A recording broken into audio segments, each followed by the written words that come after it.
I never thought it would come to this. I stood outside my mother's house, the night air cutting through my thin hoodie. My breath came out in short, sharp bursts. Maybe from the cold. Maybe from the shock of what had just happened. She had thrown me out. My own mother. I gripped the strap of my bag tighter, like it could somehow hold me together. The same bag I had carried to school every day, stuffed with textbooks and half-finished assignments. Now, it was all I had. I turned back toward the house, half expecting to see her silhouette in the window, arms crossed, waiting for me to come crawling back. But the house was dark. She had shut off the porch light. A fresh wave of nausea rolled over me. I pressed a hand to my stomach, swallowing hard. My baby. My little person. The only thing I had left. I squeezed my eyes shut. Think. I needed somewhere to go. Somewhere safe. But my mind was blank, my body frozen in place. It was like my brain refused to accept what had just happened. This wasn't real. It couldn't be real. My phone felt heavy in my pocket as I pulled it out with trembling fingers. I dialed the only number I could think of. Sarah. My best friend since middle school. She had to pick up. The phone rang. Once. Twice. Voicemail. I tried again. Nothing. A tight, panicked feeling started to rise in my chest. I texted her instead. Me. Sarah, please. Mom kicked me out. I have nowhere to go. The message sat there, read but unanswered. I stared at the screen, willing the dots to appear. Nothing. I let out a shaky breath, shoving my phone back in my pocket. My fingers curled into fists, my nails digging into my palms. So that was it. I really was alone. I started walking, my sneakers scraping against the pavement. I didn't know where I was going, just away. Away from the house that was no longer my home. Away from the mother who had made it clear she didn't want me. It didn't take long before my legs started to ache. My whole body was exhausted. I passed by the gas station down the street, its fluorescent lights buzzing in the quiet. The cashier barely glanced at me as I walked in. I locked myself in the bathroom, leaning against the wall, my knees threatening to give out. My reflection in the mirror looked foreign, pale, eyes red-rimmed, hair messy from the wind. I took out my phone again, my hands shaking. I didn't want to do this, but I had no choice. I scrolled through my contacts, past names that no longer felt safe, until I found one I hadn't dialed in years. Dad. My thumb hovered over the call button. He probably wouldn't answer. Maybe he wouldn't even remember my number. But before I could talk myself out of it, I pressed the button and held my breath. It rang. And then, hello. His voice was deeper than I remembered. Rougher. Older. I swallowed, my throat tight. Dad? Silence. Then, hesitantly, sweetheart. I broke. A sob tore out of me, raw and ugly. I pressed a hand over my mouth, trying to hold it in, but it was useless. I need help, I choked out. Mom, she kicked me out. I don't know what to do. There was a sharp inhale on the other end of the line. Where are you? His voice was different now. No hesitation. Just determination. I gave him the address of the gas station, barely able to get the words out. Stay there, he said firmly. I'm coming. And just like that. For the first time in hours. I wasn't completely alone. I sat on the cold tile floor of the gas station bathroom, my back against the wall, my legs curled up to my chest. My breath was still uneven, but I was no longer crying. I had nothing left in me. Dad was coming. I kept repeating that to myself, trying to make it feel real. I hadn't seen him in almost 10 years. I barely even remembered his face. The last time I saw him, I was 8, standing in the doorway as he packed his things. My mother stood behind me, her nails digging into my shoulders as she whispered, "See? He doesn't even care enough to fight for you." I believed her. Until now. The sound of a car pulling up outside jolted me back to the present. My stomach twisted with nerves as I scrambled to my feet, wiping my face with my sleeve. My reflection in the mirror was a mess, eyes red, cheeks blotchy. I took a deep breath, then pushed open the door. A truck idled in front of the gas station, headlights off. And there he was. My father. He was leaning against the driver's side door, hands in his jacket pockets, watching the entrance like he was bracing himself for something. When he saw me, he straightened, his eyes scanning me up and down. For a moment, we just stared at each other. Then, cautiously, he took a step forward. You okay? His voice was rougher than I remembered, but there was something familiar in it.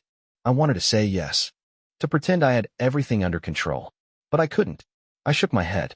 His expression tightened, and before I could react, he closed the distance between us and pulled me into a hug. I froze. It had been so long since anyone had hugged me like this, solid, grounding, warm. I barely knew him, but something about the way he held me made my chest ache. Like maybe, just maybe, I wasn't as alone as I thought. After a few seconds, he pulled back, his hands still on my shoulders as he searched my face. "You hungry?" The question caught me off guard. I blinked at him. He tilted his head toward the truck. "I haven't eaten yet. We can grab something on the way, if you want." I swallowed hard and nodded. "Okay." He nodded back like it was settled, then opened the passenger door. I hesitated before climbing in. The truck smelled like old leather and faintly of coffee. It was clean, but not in a way that felt forced, just lived in. There was a flannel jacket tossed over the center console, a crumpled gas receipt on the dashboard.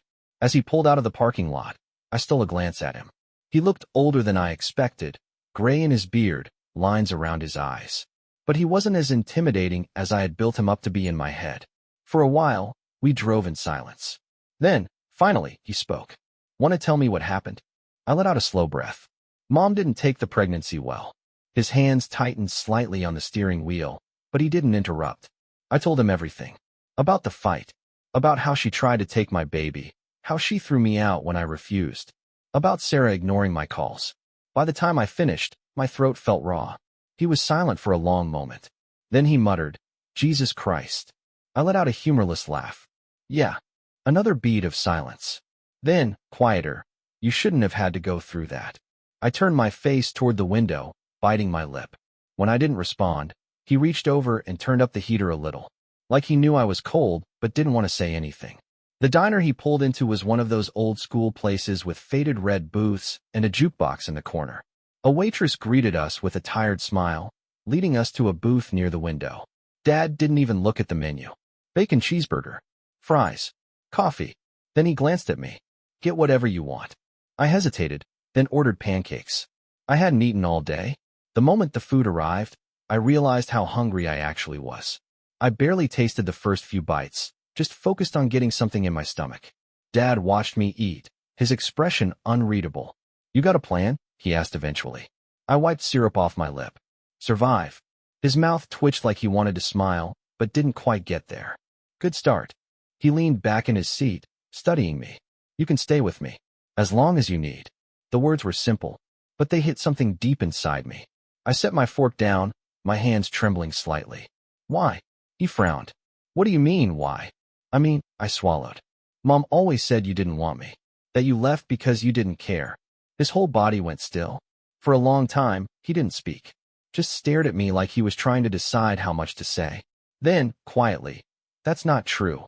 I looked down at my plate, my appetite suddenly gone. He exhaled, rubbing a hand over his face. "I tried to fight for you. In court. Your mother made sure I lost." My stomach twisted. "I didn't leave because I didn't care," he said.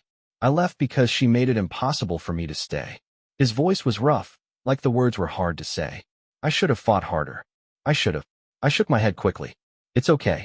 He looked at me for a long moment, then nodded once. Neither of us knew what to say after that. So we just sat there, in the glow of the diner lights, the weight of years of silence finally beginning to lift. We drove back in near silence. The diner's warmth still lingered on my skin, but my stomach felt heavier now, not from food, but from everything my dad had told me. He had tried to fight for me, and my mother had made sure I never knew. I stared out the window, watching the glow of passing streetlights blur together. My thoughts felt tangled, overlapping in a way that made it impossible to focus on just one. Dad didn't push me to talk. He just kept his hands on the wheel, his expression unreadable. By the time we pulled into his driveway, exhaustion had settled into my bones. I hadn't realized how much my body ached until I tried to move. Dad must have noticed because he cut the engine and said, "Come on, let's get you inside." His house was smaller than I expected, but not in a bad way. It felt solid, lived in, the kind of place where someone actually built a life. Inside, it smelled like coffee and something faintly smoky, burnt toast, maybe. There was a flannel jacket draped over a chair, a half-full cup of coffee on the counter. It wasn't fancy, but it was real. He led me down a short hallway to his small bedroom. "Guest room," he said, flipping on the light. The bed was neatly made, the blankets plain but clean. There was a dresser, a lamp, a window with half-open blinds. It was simple, but it was more than I had a few hours ago. I hovered in the doorway, gripping the strap of my bag. Are you sure it's okay if I stay here? Dad frowned, like the question confused him. Yeah, of course. I nodded, my throat tight. He hesitated, then said, bathroom's down the hall. There's extra blankets in the closet if you get cold. I swallowed. Okay. He lingered for a second, then rubbed the back of his neck. Get some sleep, kid. And just like that, he was gone. I stood there for a long moment, staring at the bed. I should have been relieved. I had a safe place to sleep, a roof over my head. But my mind wouldn't shut off. I sat on the edge of the bed, my hands curled into the blankets. My mother's voice echoed in my head, all the things she used to say about him. He never cared about you. He walked away without a second thought. He didn't even fight for you. Lies. All of them. I squeezed my eyes shut. I didn't know what to do with that information. Didn't know how to feel about it. What else had she lied about? I shook my head, trying to push the thoughts away. Not tonight. I couldn't deal with this tonight. Slowly, I curled up under the blankets. The sheets smelled clean, like detergent and something else I couldn't quite place. Not home, but safe. For the first time in what felt like forever, I let my body relax. And this time, when sleep came, I didn't fight it. I woke up to the smell of coffee. For a moment, I didn't remember where I was. The sheets felt different, the room was unfamiliar, and the quiet, the quiet, felt unnatural. No sound of my mother clanking dishes in the kitchen. No hum of the TV playing some news channel she always pretended to care about. Then it hit me. I wasn't home. Or maybe I was, in a way. I pushed the blankets off and sat up, rubbing my eyes. My body still ached, but the crushing exhaustion from the night before had dulled into something more manageable. The smell of coffee drifted under the door again, pulling me up to my feet. I cracked the door open, peeking down the hall. The house was small enough that I could see into the kitchen from here. Dad was at the counter, pouring coffee into a plain white mug. For a second, I hesitated. He had let me stay, sure. But was he regretting it now? Was he sitting there thinking, what the hell did I just get myself into? I shook the thought away and forced my feet forward. Dad glanced up as I entered, his gaze flicking over me in that assessing way parents do when they're trying to figure out if you actually slept. He didn't comment, just held up the coffee pot in a silent question. I nodded. Yeah, thanks. He poured me a mug and slid it across the counter. You hungry? I wrapped my hands around the warm ceramic, letting the heat seep into my fingers. I don't know. Dad leaned against the counter, arms crossed. Well, there's food if you want it. I got eggs. Toast. A pause. Pop-Tarts, if that's more your speed. I let out a small breath, not quite a laugh, but close. He must have taken that as a victory because he nodded like he had accomplished something. We drank our coffee in silence, the only sounds the occasional clink of a spoon against ceramic. It wasn't uncomfortable, just quiet. Finally, Dad set his mug down. So, he said, what's the plan? I swallowed. I don't know. He nodded like he expected that. All right. I frowned. That's it. He lifted a shoulder. Not my call to make. I let out a slow breath. I need a job. My voice sounded steadier than I felt. I need to save up. Figure out how to do this. Dad's expression didn't change, but I saw the way his fingers tapped against the counter. The way his jaw clenched slightly, like he wanted to say something but wasn't sure if he should. After a moment, he exhaled through his nose. I can help. My stomach twisted. I don't want you to feel like you have to. I don't have to, he cut in. I want to. I pressed my lips together. He let out a short breath and ran a hand through his hair. Look, I know we don't really know each other. And I know your mom probably filled your head with a lot of shit about me. I stared at my coffee. But I'm here now. His voice softened, but there was something firm underneath it. And I want to help. If you'll let me. I swallowed past the lump in my throat.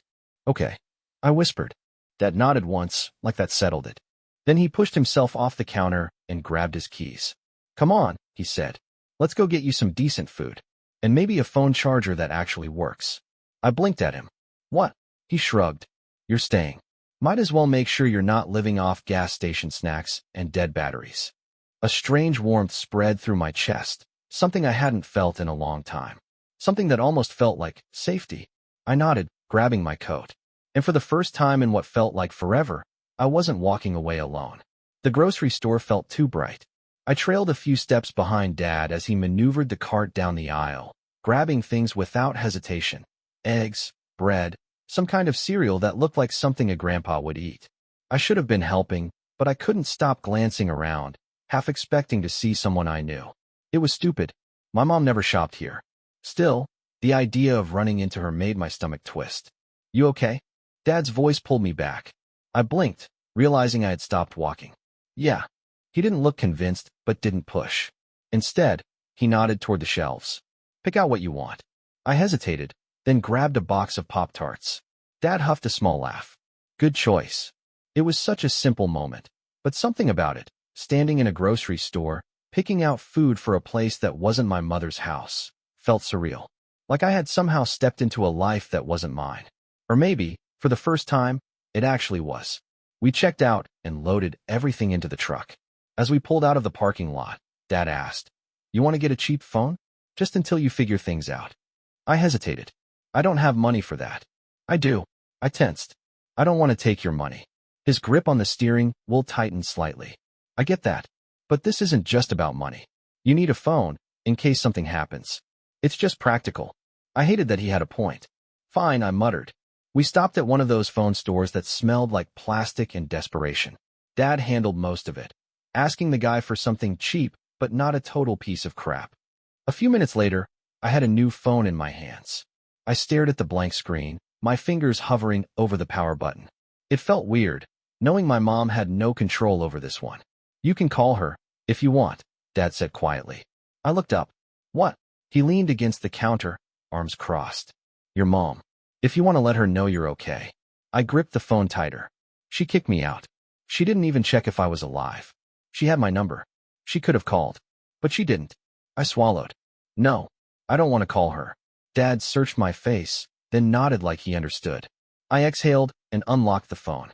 The first thing I did was text Sarah. "Me, hey. Got a new number. Just wanted to let you know I'm okay." 3 dots appeared, then disappeared, then appeared again. "Sarah, I'm so sorry. I should have answered sooner. Are you safe?" I hesitated, then typed, "Yeah, I'm with my dad." This time, the dots popped up instantly. "Sarah, wait. Your dad?" I let out a breath that was almost a laugh. "Me, long story. Sarah, I want to hear it. And I want to see you." I stared at the message for a long moment. She hadn't answered when I needed her most. But maybe I hadn't lost her completely. Maybe I hadn't lost everything. "Me, okay." I locked my phone and glanced at Dad. He was watching me, waiting. I took a breath. "Can we go home?" I asked. His expression softened. He nodded. And just like that, I realized I wasn't just surviving anymore. I was starting over.